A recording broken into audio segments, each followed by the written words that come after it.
Armenian population through killings, forced deportation, starvation, and other brutal means. Every year, I join the Armenian community in honoring the memory of the victims who made invaluable contributions to sustain the Armenian people and preserve Armenian history and culture before their cruel, inhuman deaths. Mr. President, at the time of the genocide, United States diplomats who witnessed it knew that the tragedy that they were seeing was an intentional choice.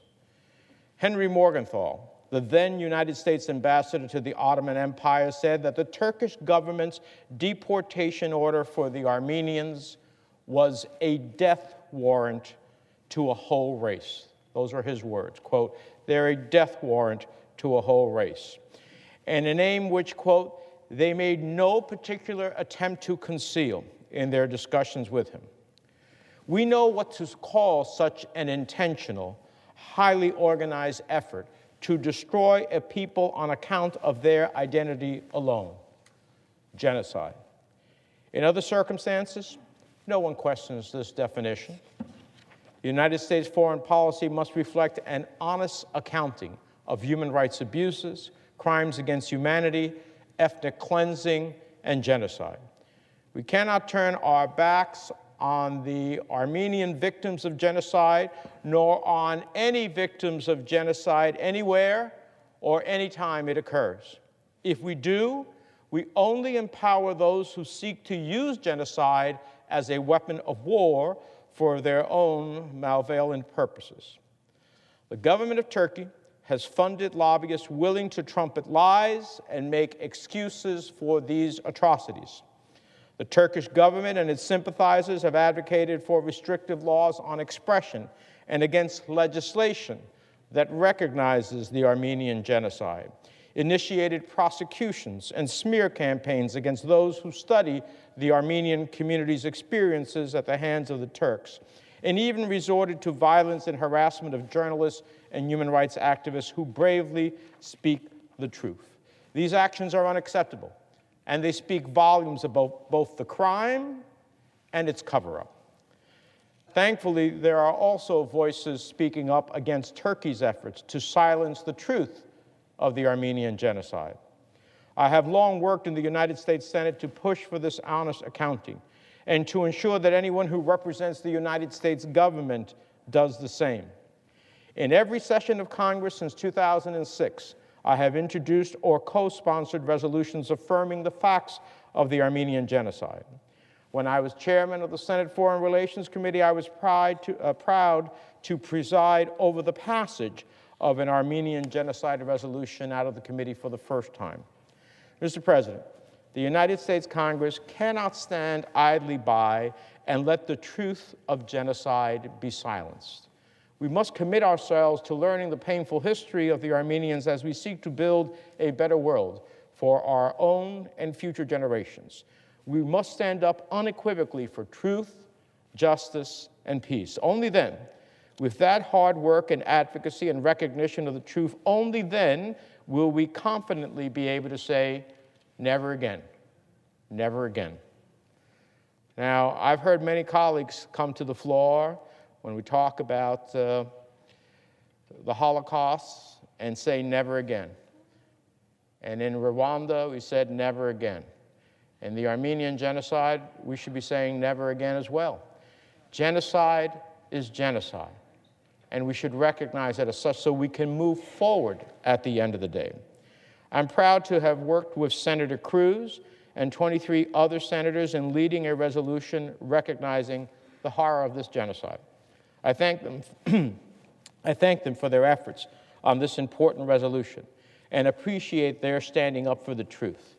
This is not an issue of historical dispute. I listened to President Erdogan's press conference with President Trump, where he suggested, well, we're willing to, they've been reviewing this history, they're going to review it until there isn't one more Armenian genocide victim alive.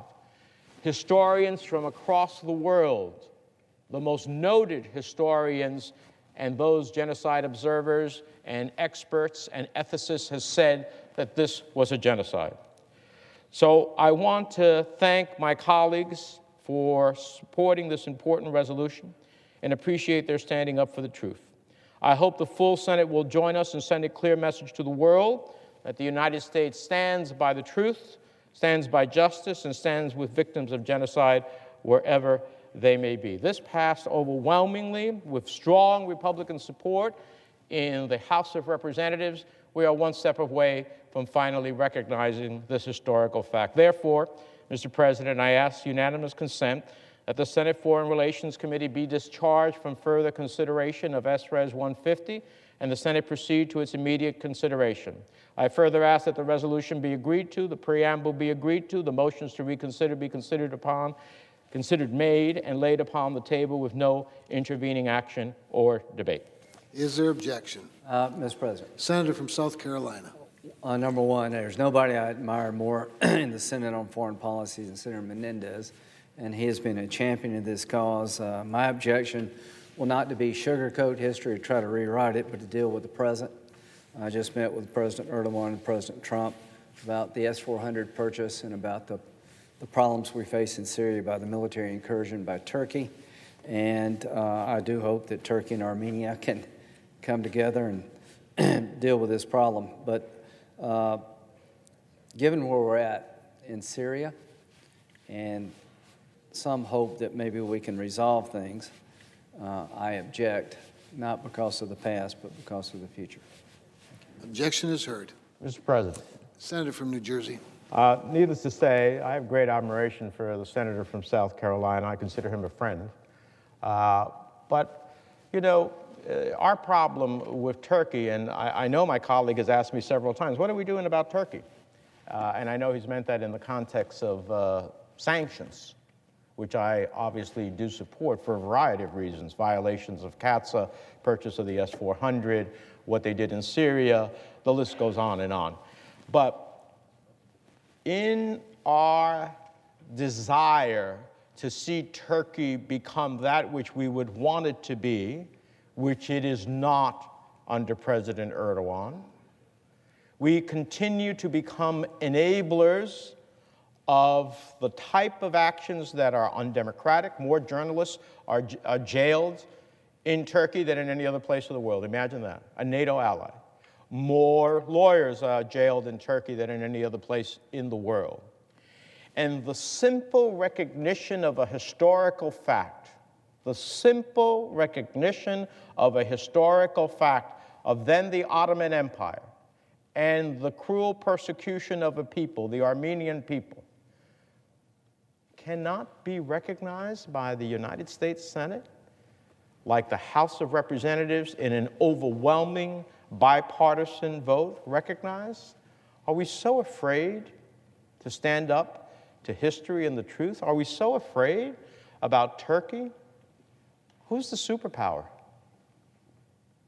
Who's the superpower? I'm beginning to wonder.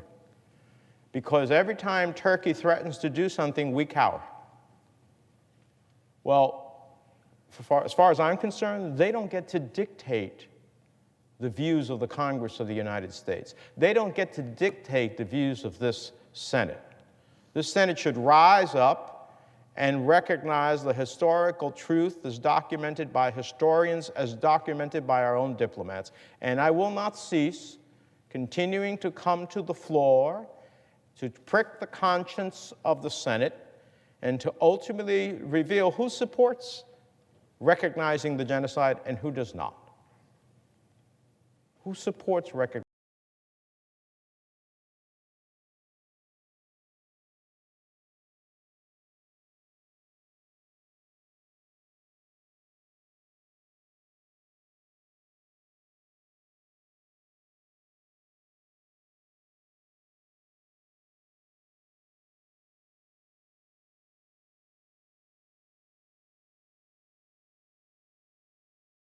Here, so I thank my friend from New Jersey. Mr. President,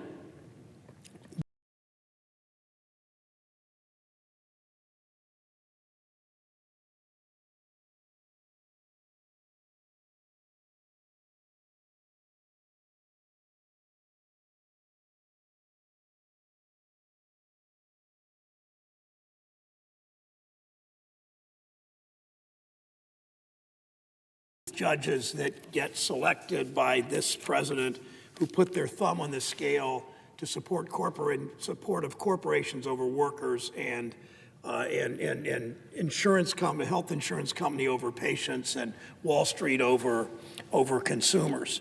These same judges make decisions on health care and sentencing and corporate power. It's why we can't afford Stephen Menashe on the federal bench. On all of these issues, his record makes it clear he's not on the side of the people we were sent here to serve. There's a simple rule for understanding where Steve Menashe stands on any issue. If a policy helps ordinary, hardworking Americans, Menashe opposes it.